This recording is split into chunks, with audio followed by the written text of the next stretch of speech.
For years, I've been treating the Hulk like he's some kind of disease, something to get rid of. But then I start looking at him as the cure.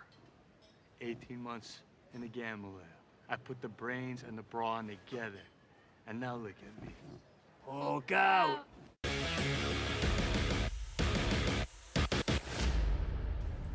What is up, superfans? I'm Matt Stockholm, and this is another edition of The Quantum Corner.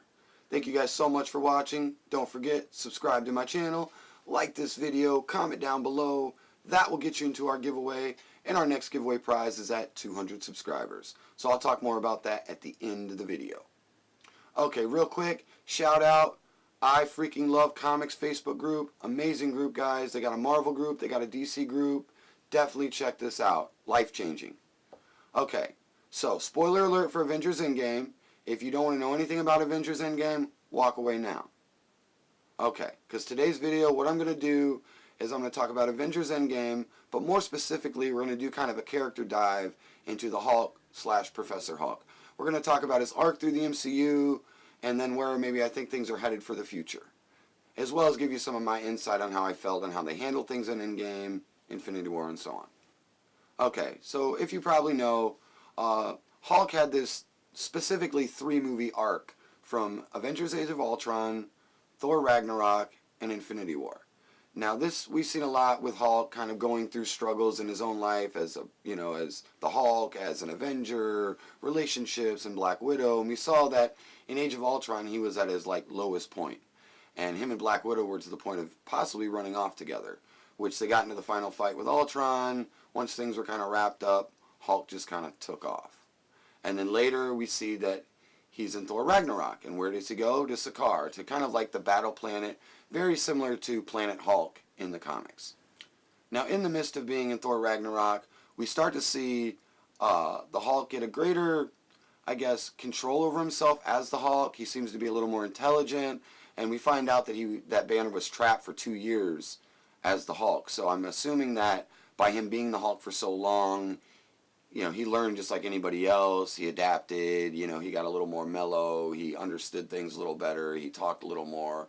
So I kind of got that from Thor Ragnarok to the point of, him being a little more mellow. From what we saw in the first Avengers, where he was just a crazy rage monster, to, still being the Hulk, but definitely a little more mellow. But in the midst of this movie, we see that he's still kind of struggling with, his identity, and, it's one of those things where he's just not sure. He always looks at the Hulk as a disease or something to get rid of, and he says that in Avengers Endgame, and it was just constantly an identity crisis. And as we see him start from Age of Ultron and move into Thor Ragnarok and hear about, how he feels like everybody on Earth hates him, and then he gets into Infinity War, he gets beat by Thanos, he's unable to change into the Hulk when he needs to, so it's like rock bottom for Hulk. And if you're like me and was expecting Hulk to really get some redemption in Endgame, it wasn't quite what I had hoped for. We get this arc, this huge thing, and it's building up through these movies, and it's so exciting moving into Endgame. What's going to happen? What do we get? We get Hulk in the diner saying that he had 18 months in the Gamma Lab, and all of a sudden, poof, he's Professor Hulk now. I was really disappointed by this, not by Professor Hulk, but after all that buildup from these movies, that's all we get. A quick scene of, yep, I spent 18 months in the Gamma Lab. I'm good now. Professor Hulk, all set. Totally under control. I can be the Hulk and Banner all in one, and everything's perfect. What? After all that story building, that's what we get? So yeah, I was definitely a little disappointed in this part. I thought they should have given us a little more to his growth into becoming Professor Hulk after all that buildup. Okay, another part that really got fans upset, no rematch with Thanos. I know you hear a lot of people counting on seeing the Hulk get redemption in that way, fighting Thanos. And though I was also kind of like, not seeing him in that battle when it was just Iron Man, Cap, and Thor, I was kind of like, where's Hulk? I guess they have their reasons. He was in the building, things were collapsed, he was down there with Rhodey and them, and, whatever. But I would have more liked to see Hulk in that match with Thanos and get some redemption. But, he didn't beat Thanos in a hand-to-hand fight, but how did he get his redemption? How did he beat Thanos? He snapped everybody back. And I thought this was really cool. This is why, if you saw in some of my key moment videos, I didn't mention this moment in the video because I wanted to talk about it at length, a little more in depth. So that's why I saved this for this video. So I do believe Hulk gained his redemption by bringing everybody back. And in a way, he did beat Thanos because he undid what Thanos did. So it wasn't exactly what we wanted as that final throwdown, but it still gave Hulk the redemption that he earned. So the other thing I want to talk about is the future of Hulk. You know, a lot of things are kind of unanswered questions about the team as of right now. And I think they are getting to a point of possibly phasing Hulk out. We've seen the Incredible Hulk in Age of Ultron. We've kind of seen Savage Hulk in Ragnarok. We've seen Planet Hulk, and almost a sense of World Breaker, but not freaking out like World Breaker Hulk. I was kind of hoping we would, and then with Black Widow dying in Endgame, I thought that could be a way to set off World Breaker Hulk. So I was a little disappointed that we didn't get to see him.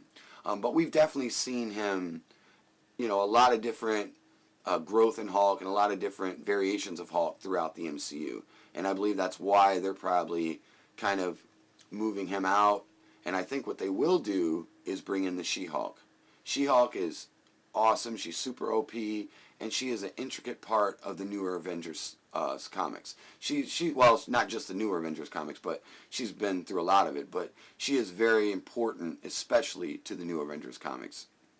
I've been reading the Jason Aaron Avengers Earth Mightiest, and she is a big part to that storyline.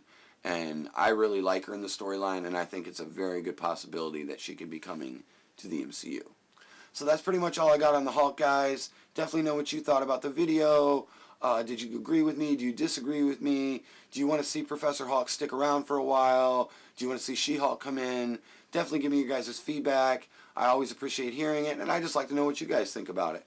So yeah, guys, that's pretty much it. Don't forget, subscribe to my channel, like this video, comment down below. That will get you into our giveaway.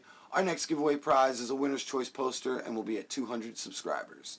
So keep watching, keep sharing, keep paying attention, guys. For the Quantum Corner, I'm Matt Stockholm saying, Hulk out! Thanks, guys.